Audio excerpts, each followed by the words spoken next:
You found it? Yeah, okay, good. So, So you see, that's why, when it comes to the technique, when it comes to discovery, it's very simple. When you see, look, if I look at this pack, right? yeah. See, look, and we start looking at the angular deformation of this pack, right? Yeah. So you see now, I put the load 1, 2, 3, 4. Uh-huh. Right, so you see, if I apply the same load, right, and then 1, 2, 3, and at 4, it suddenly collapsed, right? That's right. Which is the weakest element? The weakest line was where it collapsed the fastest, right? Ah, so it collapsed in the 4 the fastest. Yes, exactly. So then you put it on the 4th place on the. Well, you see, then that's another story, right, about default. But that means that you find the area which collapses easily, and you maximize the distribution. So this is where Actually, how does this work? The light touch on this area. no, I And mean, this is different. This is not even, like your light. The key point here is the progression, right? So you see, when you talk about this is the sequence. You start with the contact when you are basically contact is contact, when you're not committing to anything, right? So you see, when, you want to cover the bridge.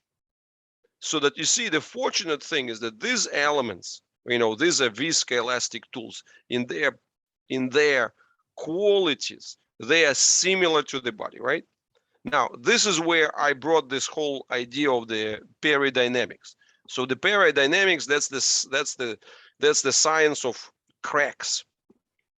And peridynamics is a more generalized understanding of the continuous mechanics. So what does it mean? That means that this is where we're talking about the mechanical behavior. So in peridynamics, the conversation goes not about the structures, right? Because if we talk about the structures, my body and the ball are two separate structures. I see. Yeah. But my body and this ball, they have a certain range where their mechanical behaviors are the same. And then together they make a so-called peridynamic horizon, or peridynamic family within the peridynamic horizon. So my job, technically speaking, take two elements, put them with two different structures and make them meet so that they would form one peridynamic family. So what is happening in the body when you apply this to the crack? Well, my understanding is very straightforward.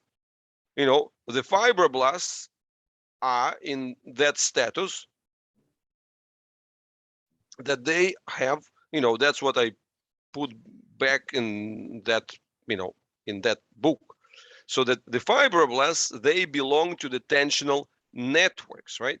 So in other words, if they are under tension, if they belong to the tensional networks, they are awake, they actively remodel the situation, they actively remodel the environment and so on. But for whatever reasons, part of them can fall asleep. If you imagine those, synchronized swimming competition, right? For example, 12 of them make a circle and they all kind of float in the water. Now imagine 2 of them has fallen asleep, right? Oh, yeah. So, but fortunately, they have fallen asleep, but they still connected to the others, right? So you see what you want to create the tension in such a way that those other ones, they will start pulling and get those guys away.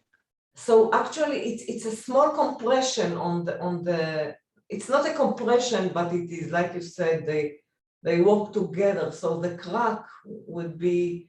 Well, I mean, again, you see, you are just making a common denominator. You just make a larger area respond as a unit, and you are looking for the distribution, right? If you see, whether it's spasticity or whether it's a buckle, These are the areas where you have the force concentrations. Yeah, and Those force concentrations, they're using them for the diagnostic purposes. yeah, So I you're using understand. them as the The idea indicator. is to distribute, but once you You're identify, always looking for the distribution. So your job is to distribute, and then you work on the distribution, but you test at the concentrations. If you done a good job on the distribution, that means that your concentrations are going to reduce. what does It's going to be less likely to collapse, and it's less. So that's, ah, it's, you're going to, how do you deal with the cracks? but I'm talking about the mechanism in the level of the weaker parts of the buckle. Then when you put it on the collapsing parts, Yes, so you see, that's they it. So are you see, that means, awakening the two swimmers that fell asleep. yes, you're waking the two swimmers. That's it. I see. So this is very, let's say, physical, but if you will take it to the biochemistry, if someone, for example, is vegan, is not eating enough protein, will it still awaken them? You see, they still, my point is that maybe there will be some differences in the rate of response. There should be some differences, but the thing is that fibroblasts, and we are made out of the connective tissue, right? So you see, these processes, they go all the time. The good thing about the fibroblasts, they are autonomous.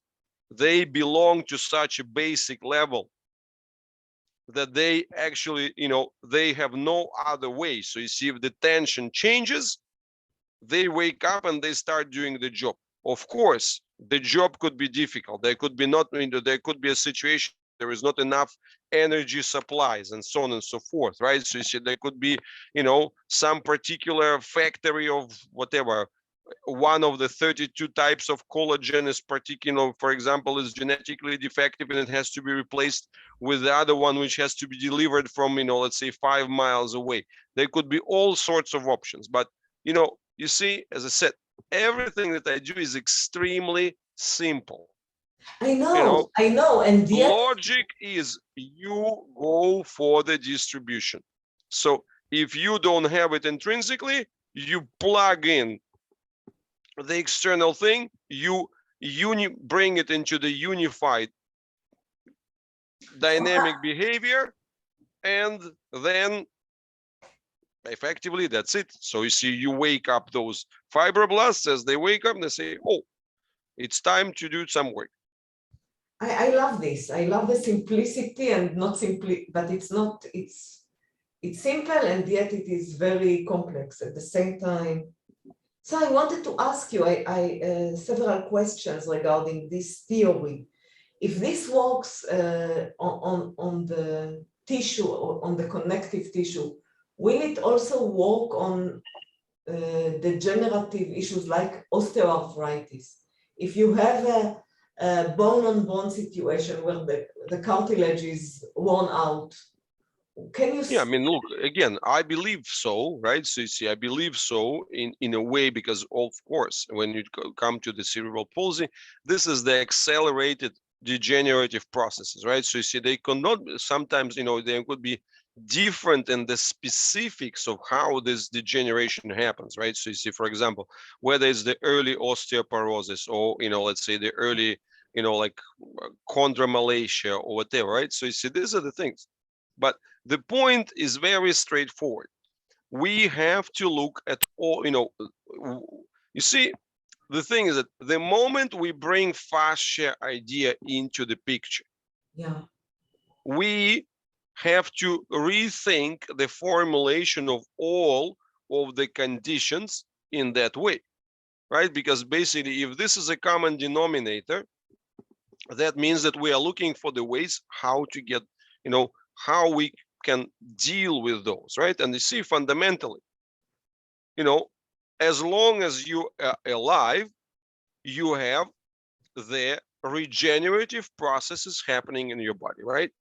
Now, the thing is that those regenerative processes, they could be slower or they could be faster. They could be more global, or they could be more, they could be more local, right? Okay, yeah. So the thing is that in that respect, whether they could be more distributed, more kind of proportional, or they could be more disproportional, right? Yeah. So in that sense, but this is the key point. Whenever we face any trouble, right? Most of the times we are dealing not so much with the active degenerative process, but we're dealing with insufficiently activated regenerative process. Regenerative process. Yeah, because degenerative, regenerative, right? So you see, we always have the process, we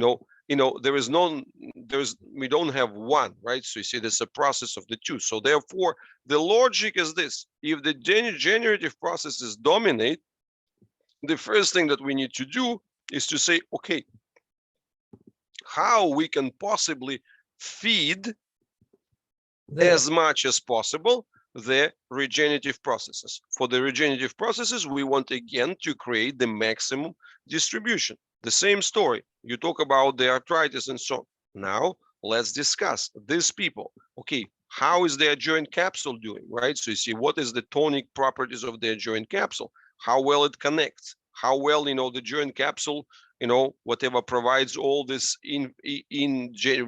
like inflow and outflow of the synovial fluid and so on.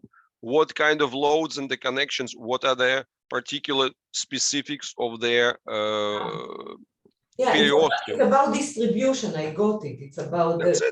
So you the see, and then you start looking specifically, right? So you see, of course, the sliders, they would be somewhat different, right? So you see, like, even in CP, you've got the dystonic conditions, you've got the spastic conditions, you've got the floppy conditions, they would have their differences, right? So you see, the dystonic condition would be, the one when it's a person who has a greater representation of the muscle fibers, but on the other hand, very, like a double disproportionately weak joint, right? So you see, these people would have a tendency to have a very, like intense things, right? So you see, which would going high tone and then, like low tone, right? So you see, there could be spastic people who are more rigid. So you see, they're all variations. They are all the same manifestations of the same thing. But it's, fundamentally it's the same. But then, of course, the scale, the specifics, the tools, and so on, the best match that you can get, right? So you see, like when we talk about the, type of the ball and so on, this is the general thing, right? But then, of course, okay, if you want to get a response, response of the hand, you want to get response. So you're looking for the tools which are going to be closer in density, or which are able to generate a certain type of the, of the dynamic behavior, which is more, more specifically matching the one that you're looking at there.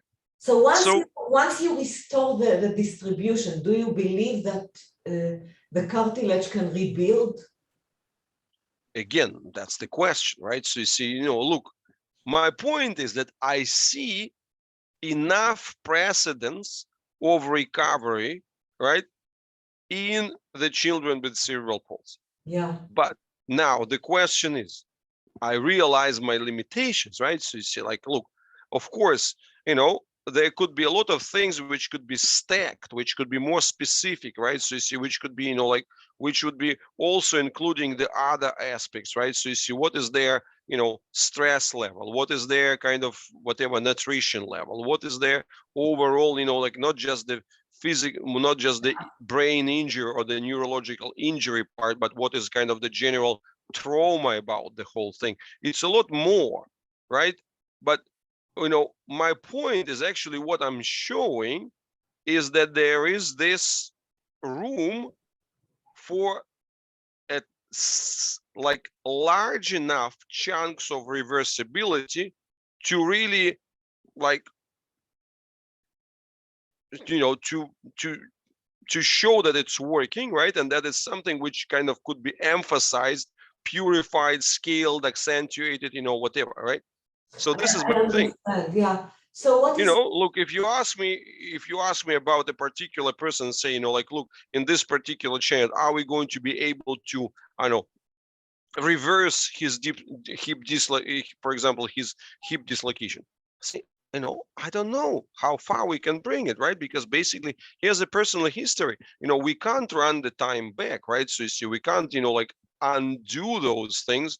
We are only operating within kind of this, like to a certain extent, it's a little bit like a tree, right? So you see, like a tree which has a certain part which is the most alive and the part which is not very alive, right? So in that, you're like the touring, the yeah, that's it. So that's the part, right? But on the other hand, what I'm saying is that most of the time we can do enough to make his life kind of comfortable and so on and so on, right? So you see, and to kind of to get enough reversibility to channel it in a good way, and so sometimes we get the miracle parts. But look, my point is that what I'm saying is that okay, there is a clear formula there, finding the right tools, the right distributions, the right mechanical loading, like profiles and behaviors, it's so many things to explore there, because so why I appear barely scratch the surface of those things. I know, but you emphasize the semi-inflatable ball and the light touch of the why the Yeah. light touch awakens the two swimmers, the fibroblasts. You see, again, this is my point, right? Is that there is a critical difference, when we come to the light touch, right? So you see, this is where the peridynamics kind of come in, right? So it's a critical difference between where the system is, right? So you see, the light touch is a critical transition, which already itself, because the moment you are connecting to the skin, you are already changing the sequence orientation, because basically once you have connected in a distributed fashion, right? So you see, and that's the idea of the light touch, if we talk about it, right? So you see, that's the one which actually kind of meets this peridynamic criterion of meeting the borders, right? So that's what I see there. That, the moment you connect, that means that you're already able to produce those peridynamic families, so that it's a critical change. So when it was up in the air and now you're connected, that's a phase transition there, which changes completely the relationship, which goes into the distribution of the tone and into the tensional properties which you are dealing with. So that's why my emphasis is always that this, you have to connect slowly, right?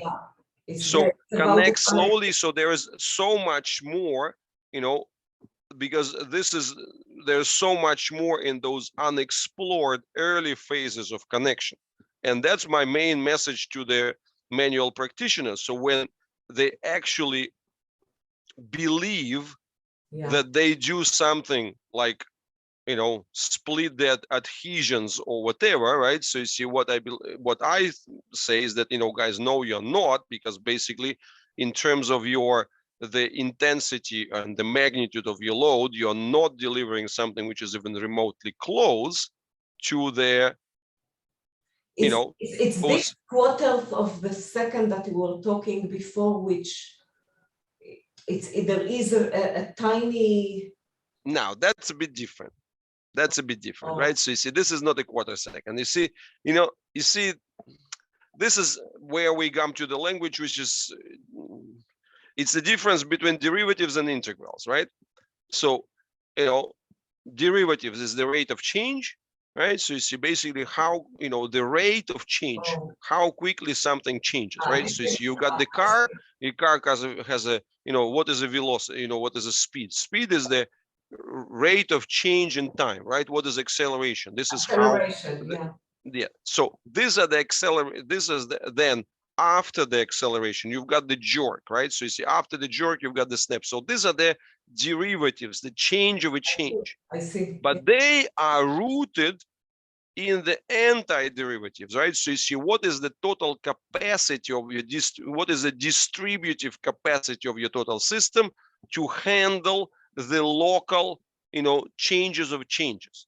So those quarter seconds and so on, it's about the derivatives, right? So you see, but the thing is that we are not, contrary to the intuition. It's not that, if it's going to, it's if the quarter of a second is too slow, let's try to train it so it will react, let's say in 1/5 of a second. No. No, we respect So the point is that we are flipping it the other way around and saying, okay, what would be the slowest possible approach with the maximum distribution?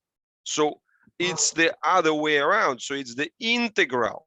yes. In order to, because that's how they technically called, derivative and the antiderivative, right? So you see, the integral is the antiderivative. So basically, how many the deepest, the slowest, and the lightest of touches gives you the deepest antiderivative to deal with the most intense local loads. Let's put it this way, right? So you're talking about incidents of magical healing, magical, miraculous.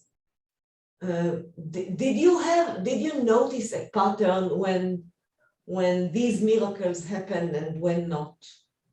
For example, if I know there are many factors, many parameters, the child itself, the timing, I mean, endless factors. But is there a, pattern recognition wise, did you? Well, I mean, you see, look, there are multiple things in that sense, right? So you see, but look, the first point, right? The first point is, there are those the mystery factors, right? So you see, one of the first things would be kind of I would call it the trauma component, right? So you see, basically, this is the virtual part, right? So you see how, the type of a child, how friendly or they perceive the world, and how how closed or how open they are to the world, right? So this is one of the biggest things, is that like for because in this field you have a lot of those paradoxes. So because sometimes you have the typical kind of matrix, right? You have the more predictable things, the kind of the child who is more lightly affected and generally takes life easier, the child who's more heavily affected and takes life kind of more heavily. But then you have also the ones in the child less affected but feels life is unfriendly. And most miraculous is when you see kids who are really badly affected, like barely surviving, but they're just like radiating happiness.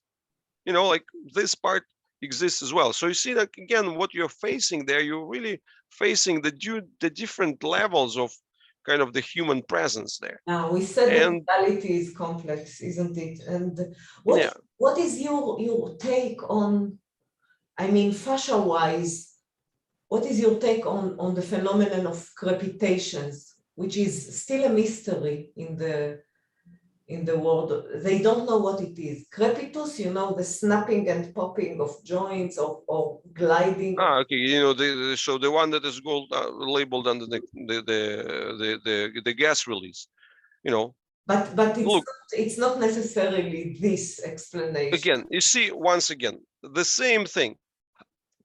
I'm not really interested in this phenomenon, right? So you see, in a way that, I mean, like a phenomenon which would be the explanation in terms of their kind of material composition, which particular thing goes in which way.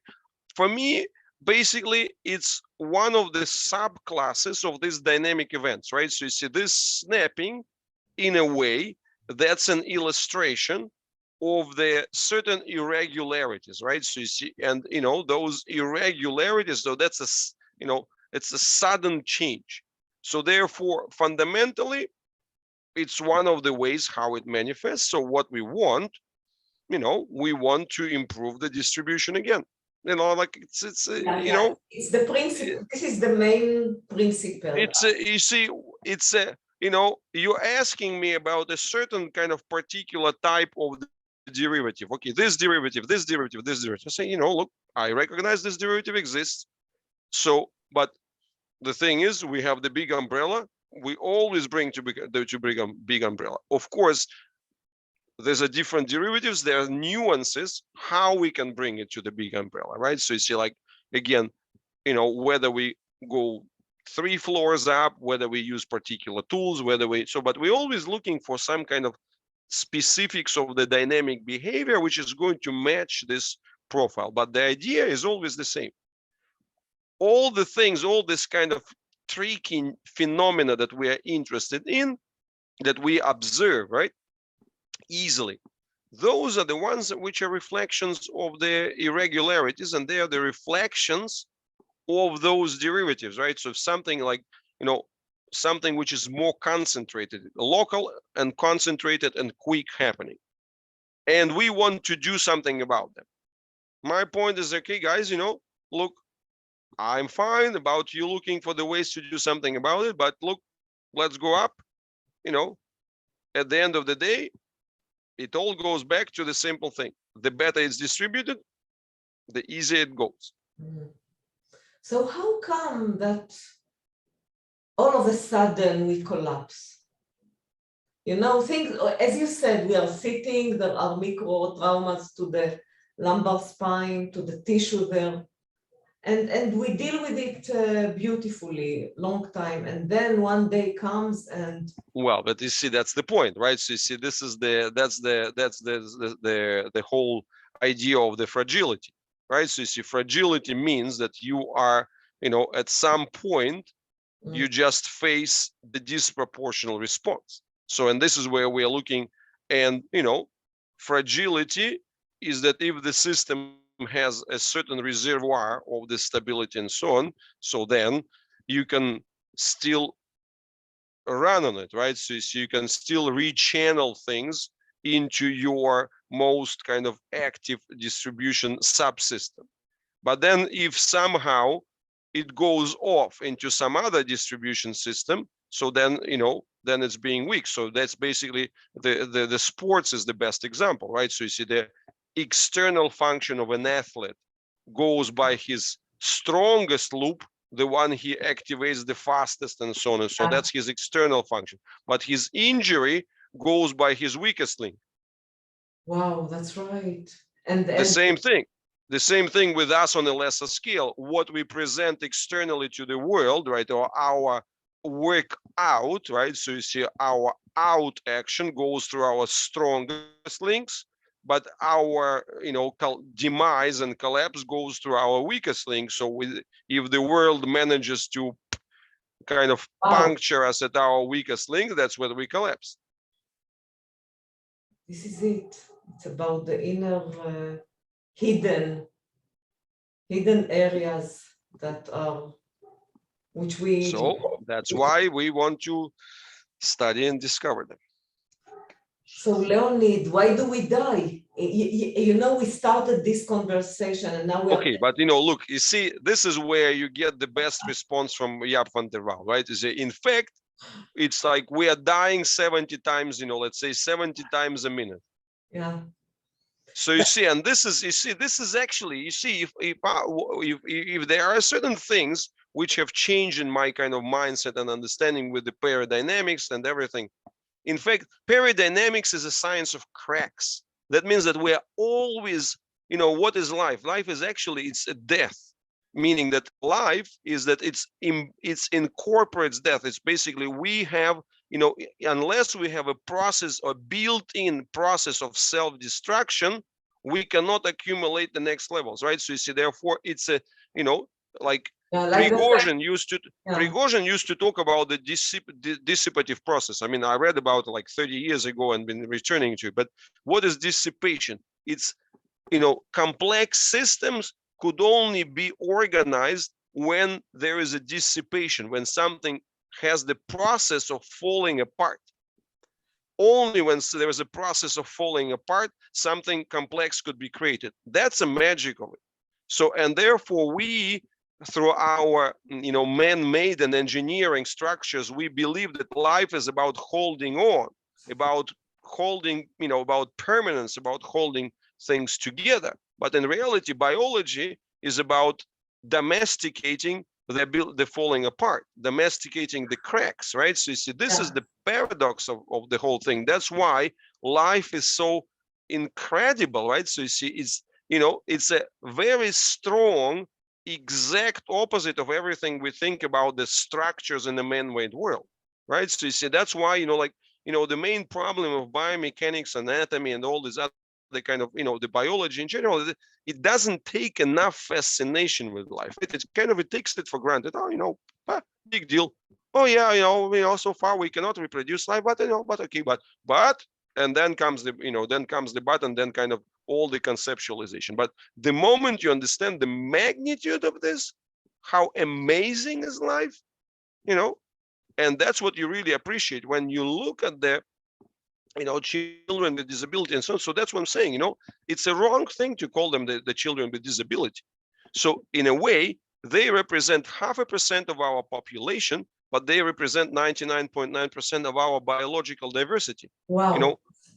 Exactly. That's what they are, right? So you see, we cannot know who we are as humans, because if we look at 99% of the humans, 99.5% of the humans, we only see, a fraction of our biological diversity. We don't know who we are. We can only learn who we are by looking at them, because they show us, the world in color. They show us how our tissues respond, what happens on the crisis, right? And the fact that these children survive the last 2-3 generations, it's such a kind of huge achievement of civilization, and we are wasting it, right? That's my point, is being wasted on trying to kind of keep doing the same thing, right? And basically doing the same ancient stuff that they've been always done, and seeing them in this kind of them, what, we have to be nice to them and blah blah blah blah blah. We know a society, no, it's a miracle. See, they are showing us who we are, and we are not using this opportunity. Look, This is you are a very compassionate human being, although you appear very scientific and a person of ideas and concepts and abstracts, but in action, you are doing something for them with this, daring to defy the conventions, the textbooks, the old school of. yeah. I mean, look, because this is look, it's, in other words, they have it hard enough, and then the world is only, the word of therapists is only making it harder for them, right? I mean, this is this is unfair. My point is that this is the way that they're being treated is unfair. The way that everything is, look, they have a trouble for no fault of their own, right? Look, I'm in that sense a very simple person. If the person had the full set of legs, arms, and whatever, and everything else, and kind of, managed to squander their life, I'm not very compassionate, But these people, they didn't have, it's not their fault, basically they had their hand of cards that they were dealt from the beginning was difficult. So it's our Leonid, part to help I them. am daring asking you something. I know you are a scientist, the ultimate scientist, but today I don't know if it's a fad or you believe in it. They talk about the quantum field therapy. Yeah, I mean, this is rubbish, but look, this on the one hand, what they say, again, that's the same thing.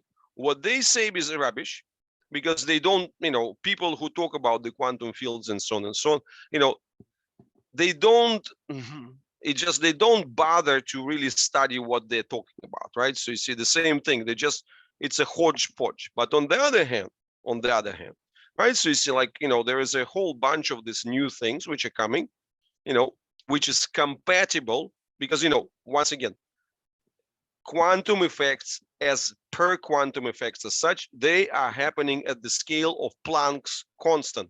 10 minus, 10 Planck's constant is 10 minus to the power of minus 33. It's not even a nano world, right? It's a nano and pico world. No, I'm not feeling the nanometers.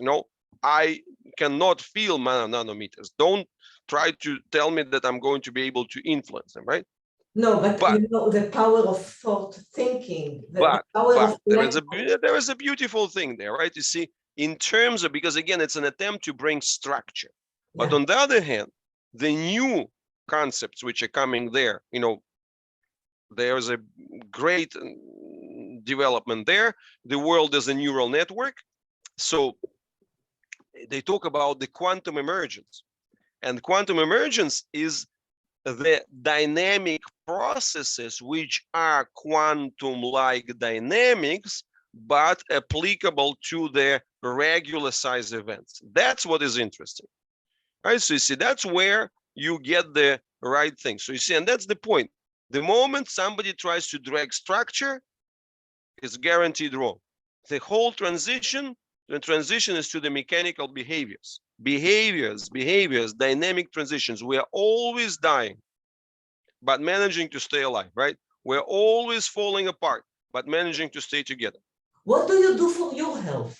How do you maintain your health? What are, I mean, are you applying? Well, I'm always doing some kind of work-ins in that sense. I mean, I'm always explorative of my own distributions and so on. I have my limits, of course, but I'm always exploring. I'm trying to improve my, bridges and connections, and this is kind of how it goes. For example, when you walk, do you pay attention to the gait cycle, to the where the weight is?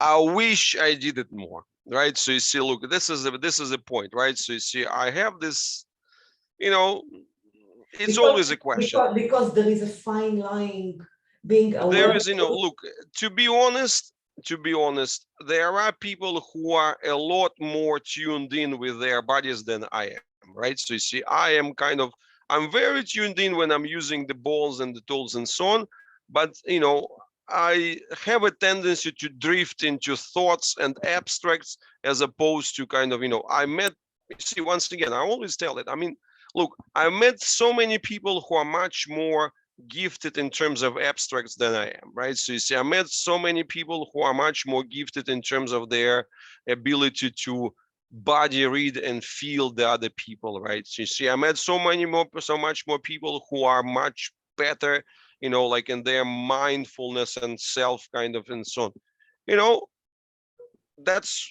But I'm just relatively good in kind of transferring things from one place to another, right? So you see, and if you compare myself to the people in mathematics, my abstract capacity is very weak, but I'm able to read and I have a decent feel for it, right? The same thing, if you compare me with the people who are really having a great, let's say hands-on touch skill sensation and so on, I would be, would not be at the top of range. But on the other hand, I'm able to conceptualize, and I don't have much talent, but I am able to kind of put it into stages, and I'm able to teach it. And then, I'm kind of